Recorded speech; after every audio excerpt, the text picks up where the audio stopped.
Fala pessoal, sejam bem-vindos. Na aula de hoje a gente vai estudar as financeiras, mais uma das instituições aí presentes no mercado financeiro, tá? Então, como sempre, elas estão aqui nos agentes operadores, tá? E vamos lá. O nome completo dela é Sociedade de Crédito, Financiamento e Investimento, tá? Mas a gente conhece elas pelo nome de financeiras, ou também, né, pela sigla aqui SCFI. Elas são instituições privadas, já é um primeiro ponto aí de destaque, tá? Financeiras não podem ser públicas, elas têm que ser privadas, que fornecem empréstimo e financiamento para a aquisição de bens, serviços e capital de giro. Então, ela não é tão diferente assim de um banco comercial, por exemplo, né? Pelo menos olhando sobre essa ótica aqui dos empréstimos que ela faz. É semelhante. A diferença, tá? E aí, utilizando um contexto prático para a gente conseguir entender melhor, as financeiras elas não têm aquela estrutura que geralmente os bancos têm. Elas são mais parecidas como escritórios, né? São mais têm uma estrutura menor, são mais pequenas. E elas têm o foco também, muitas vezes, de tentar pegar aqueles clientes que não são atendidos em bancos, né? Geralmente o pessoal aí que está com um nome já em cadastro negativo, que está mais endividado, são aquelas pessoas que tentam primeiro conseguir esses financiamentos em bancos e não conseguem, daí eles acabam recorrendo às financeiras. Elas tendem a ser assim. Isso daqui não está escrito em norma nem em regulamento, apenas estou tentando contextualizar vocês. Por conta disso, né, por ela atender esse tipo de público, ela acaba muitas vezes cobrando um juros que é mais elevado do que é cobrado em bancos, porque a atividade que ela executa tem um risco maior, né? Tem um risco de inadimplência que é maior e por conta disso os juros cobrados também são maiores. Apenas para contextualizar vocês, tá? Mas é isso, ela vai atuar fornecendo crédito para as pessoas e elas têm que ser instituições privadas. Bom, muitas das financeiras não ligadas a banco fazem parte de conglomerados econômicos e operam como braço financeiro de grupos comerciais ou industriais. Daí um exemplo para vocês. É o caso, né, de algumas lojas de departamento e montadoras de veículo que possuem suas próprias financeiras, concentrando suas operações no financiamento de seus próprios produtos.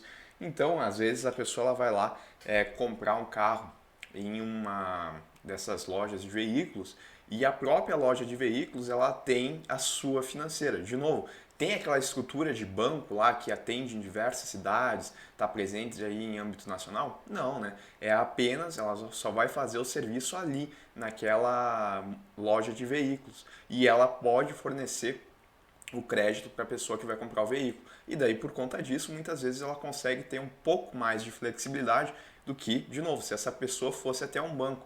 De repente, ela consegue financiar aí o carro com mais tempo de uso. Às vezes, os bancos colocam ali 5 anos, né, o tempo de uso para financiar um carro. De repente, a financeira, por estar ali na loja de veículo, ela aceita financiar carros com 10 anos de uso.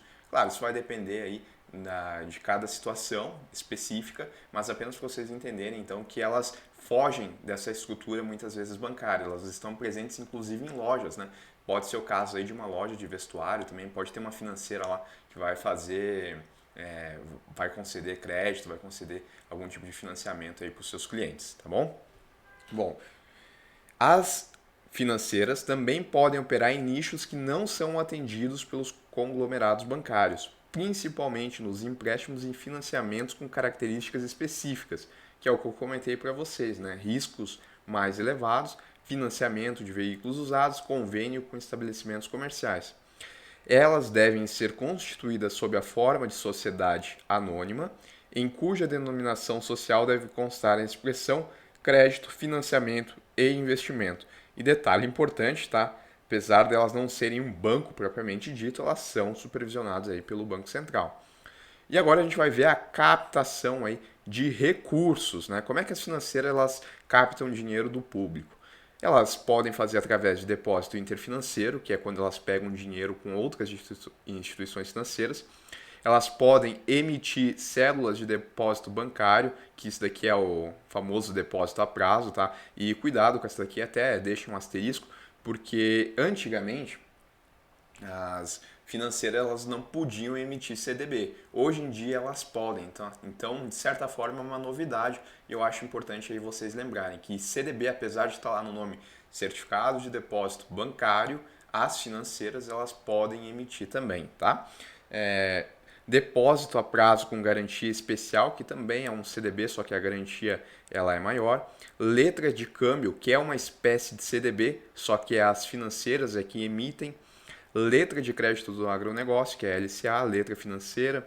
Letra imobiliária garantida, operação compromissada, que é um tipo de operação aí em que a instituição financeira, no caso aqui, ela usa um título que ela já tem e repassa para o investidor, né, usando ele como garantia, e depois ela pega de volta esse título. É uma operação que tem um compromisso de compra e da compra de volta pela financeira, e RDB também, que elas podem emitir, que é como se fosse o CDB, só que com algumas características diferentes. Então, grande ponto aqui, né, é que essas são as operações passivas das financeiras, e destaque aí para o CDB, né, que elas não podiam e agora elas podem fazer a emissão.